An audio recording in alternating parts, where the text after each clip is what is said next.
But first, there is one party to talk about right now, and that is the party in the UK. The Queen has officially kicked off her Platinum Jubilee, lighting up the United Kingdom. The spectacular show has brought an end to a day of celebration, with the royal family joining the monarch on the Buckingham Palace balcony in front of an adoring crowd. For more on this, we're joined by probably one of the most tightest men in the world right now, royal editor at the Daily Mirror, Russell Myers. Russ, what a huge day for you, and especially for the royals. Yeah, well, hello, guys. I mean, there's certain days at work that I feel very, very privileged, and this was definitely one of them. I mean, what a fantastic occasion. There were hundreds of thousands of people on the streets of London today, and they were all having a fantastic time. I've met people from all over the world, from Brazil, Argentina, Ghana, even some Aussies who were camped out for a couple of days to get the best vantage point. And we were absolutely spoiled. The Queen's official birthday, trooping the colour. Her Majesty was looking in fine form. She got out a couple of times on the balcony. Just a fantastic, fantastic event for all involved. No one was going to outshine Her Majesty on this day, but Prince Louis, he gave it a good crack, didn't he? He did. He gave it his best shot, and I'm so glad none of the adults were tugging his ear to tell him to behave himself. Because if you look at all the front pages of the pictures tomorrow, and all the websites are lit up, I mean, look at him. He was having the time of his life, and why wouldn't he be? It was a festival of colour today. The weather was absolutely perfect. It was just absolutely stupendous, and I think Louis definitely was. He stole the show today. I tell you what, he is absolutely iconic. Now, the Queen sadly has now pulled out of the Thanksgiving service tomorrow. Now, this is to do with her knees, Russell, am I right?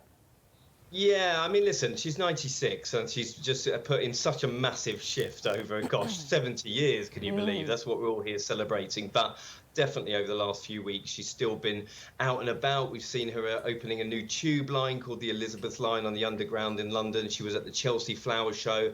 And this has been quite a relentless schedule getting ready for this big Platinum Jubilee celebrations. And as I said, she was on her feet taking the salute from all the soldiers for so long. And you know, there's still a few days to go in this big celebration. So tomorrow was a big Thanksgiving service at St Paul's Cathedral, and she's probably taken the best decision, I think, because there's still a big pageant to go on Sunday, and she definitely wants to be available for that. And hopefully we're going to get another big balcony moment with some members of the royal family to just say thank you to all the people that have made it possible and all the people that have come out to support her. Now, the Duke and Duchess of Sussex, Prince Harry and Meghan, they have been quite low-key so far at these events. Are we likely to see more of them, Russell? Well, there's a first time for everything, isn't there? And it's probably the first time that they have kept themselves to themselves. But they did promise Her Majesty they would be on their best behaviour. And it seems as though they've been true to their word, because we haven't seen very much of them. I mean, you've got a couple of pictures, sort of just them behind the windows while they were watching Trooping the Colour. We are due to see them at this church celebration tomorrow. So that could be a little bit frosty, because it'll be the first time we've seen them for more than a couple of years since they quit their royal roles, and I think all eyes will be on them. But I definitely think they will be wanting to be on their best behaviour and not overshadow these wonderful celebrations, because it's all about the Queen and it's all about saying thanks to her. Well, it just looks like they're having a good time being there. I mean, the photos we're seeing and the shots we're seeing are all smiles there. Now, what about Prince Charles? What is he going to be stepping up to do in the next 24 hours then, if the Queen is going to be stepping back?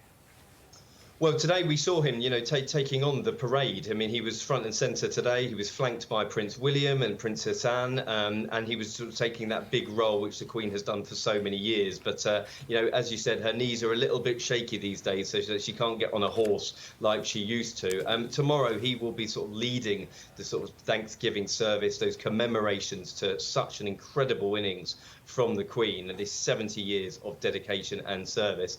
And I think we're going to see a big celebration on Saturday night. There's a big concert outside Buckingham Palace, and I've been told there's a few very, very sweet and heartfelt words from Prince Charles, from himself, and maybe Prince William as well. So there's definitely a lot to look forward to. Well, it really is a very special moment in history, isn't it, Russell? You've got a big few days ahead, so best you get some rest. Thank you, sir. We'll see you again soon. Let's go to London now, where we have ITV Royal Editor Chris Shipp standing by. Chris, lovely to see you early evening London time. Tell me, how was today? Do you know what? Today was something quite special. I mean, I joined, it's pretty empty right now, it's nearly 11 o'clock here, but I joined the crowds here earlier as they sort of streamed down the Mall up to the palace behind me when the Queen was there, and it was something pretty special. Now, the focus has been on the inclusions of those on the balcony and in some cases the exclusions as well. How much thought and planning has gone into who's involved in today? Yeah, who did we see and who didn't we? Well, listen, we know that Prince Andrew was never going to be part of anything today just because he wasn't invited to Trooping the Colour, and actually he's had to pull out of everything else going forward because he's got COVID.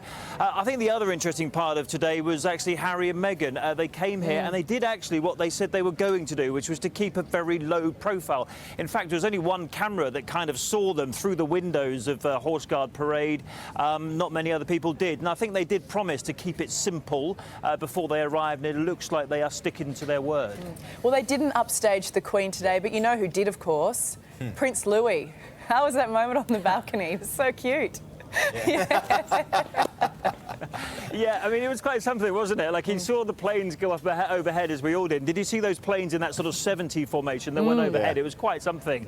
And the Queen looked like she was enjoying it. Louis, a little less so. We thought the whole thing was a little bit too loud for him. I think if anyone took centre stage today, other than the Queen, of course, it was little Prince Louis. He looked like he was having a great time. There was another interesting moment as well, when he was in the carriage with his sister and he was waving, and Charlotte got hold of his hand and pulled it down and said, "That's enough, Louis." The big sister taking control of things as they were going up the Mall earlier. Yeah, don't mess with Charlotte, I don't reckon. So. That shot of him with his hands on his ears will live on for as long as the monarchy goes on, I think. In terms of the Queen's health, we know that she's pulled out of some events tomorrow. How concerned should we be about that? Well, look, it was unexpected in the sense that we weren't expecting to get that announcement from Buckingham Palace tonight. They were rather hoping she would be able to go to St Paul's Cathedral tomorrow, our time, I suppose later today, your time.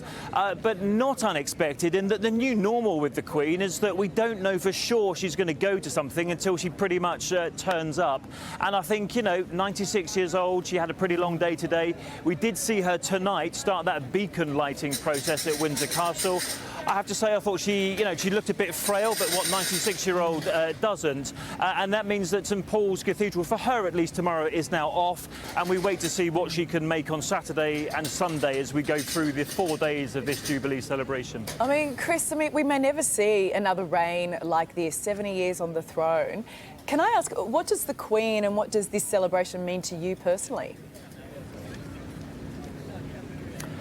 Do you know what? I think, you can't overestimate the fact that this was a pretty historic day today. No monarch before has ever reached a platinum jubilee. You know, Queen Victoria, and we talk about her a lot, reached a diamond jubilee, but only Queen Elizabeth II in British history has ever reached a platinum. 70 years on the throne. I think if you just look at what a phenomenal amount of time that is, and I got a sense today when I was down here and just, around the Queen Victoria monument behind me in front of Buckingham Palace, there was a real sort of genuine groundswell of affection for the Queen. I think that is the position that she has in the country. Yes, there have been ups and downs over those 70 years, but there's a real sort of affection for her at the moment. You certainly felt that here today. And I think people knew they were taking part in quite a historic moment. Yeah, perhaps just one of its kind. Chris, we really appreciate your involvement on the program today. Enjoy the rest of the Jubilee celebrations. Thanks, Chris.